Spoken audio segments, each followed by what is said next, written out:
Let me describe a moment that almost everyone experiences but very few understand.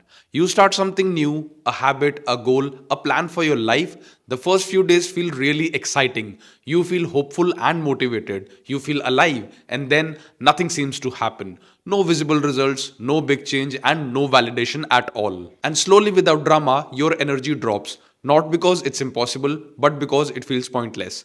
This phase right here is where most people quit. Not at failure, not at rejection, but at slow progress. And today, we are going to understand the psychology behind why this phase feels unbearable and how people who succeed think differently during it. The human brain is wired to respond to feedback: quick feedback, clear feedback, and visible rewards. This wiring made sense evolutionarily. When early humans took action, results were immediate. Danger avoided, food found, and shelter secured. But modern goals don't work that way. Fitness doesn't show results daily. Careers compound slowly, and skills grow invisibly before they show externally. Here is the problem: when progress is invisible, the brain assumes effort is wasted. Not because it is, but because the brain equates no feedback with no progress. Psychologically, this creates a dangerous loop. You do the right thing, you don't see results, and your brain reduces dopamine release. Effort starts to feel heavier. So your mind asks, what is the point of doing all this? This is not laziness, this is biology. The brain needs signals, and when it doesn't get them, motivation collapses. People who quit early aren't weak. They are responding exactly how an untrained brain responds to delayed rewards. Most people confuse excitement with commitment. Excitement is emotional, commitment is psychological. Excitement comes from novelty, commitment comes from identity. When something is new, your brain releases dopamine easily. Everything feels lighter, you feel capable.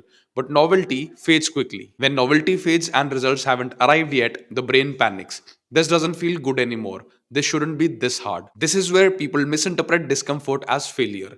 They think if it was working, I'd feel better. That assumption is wrong. Real growth often feels boring, repetitive, and unrewarding in the middle. Successful people understand this phase. They don't expect motivation, they expect monotony. They don't romanticize progress, they normalize boredom. That expectation alone keeps them moving.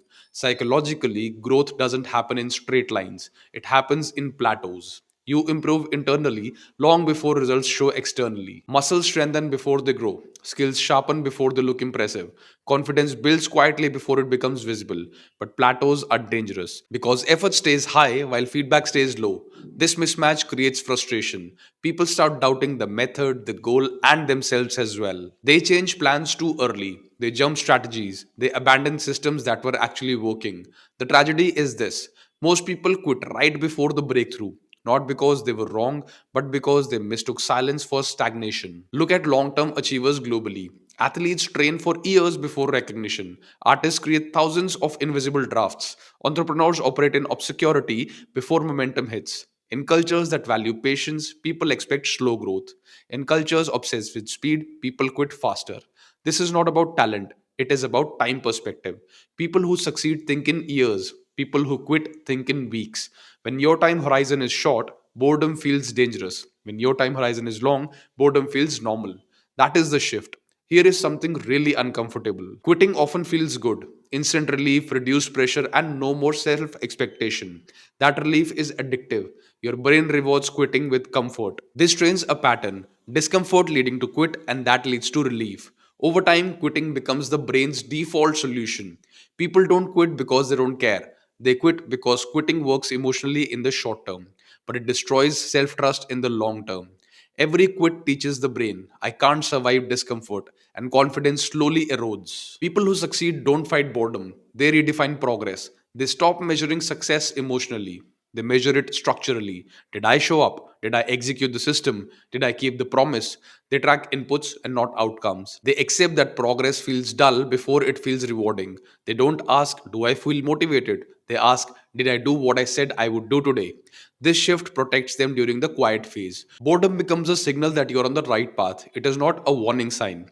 If you remember one thing from this video, remember this: slow progress is not a problem. It's proof that you have entered the real phase. The excitement phase is entry, the boring phase is construction, and the reward phase comes last.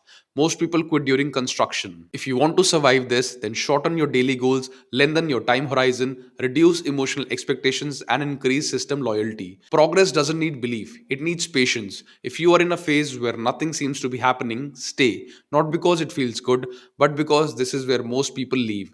Slow progress is not failure, it's filtering. It filters out those who need constant validation and keeps those who understand long term growth. In the next video, we'll talk about something deeply connected to this, that why consistency beats talent every single time. Sit with this today and don't quit something that's quietly working.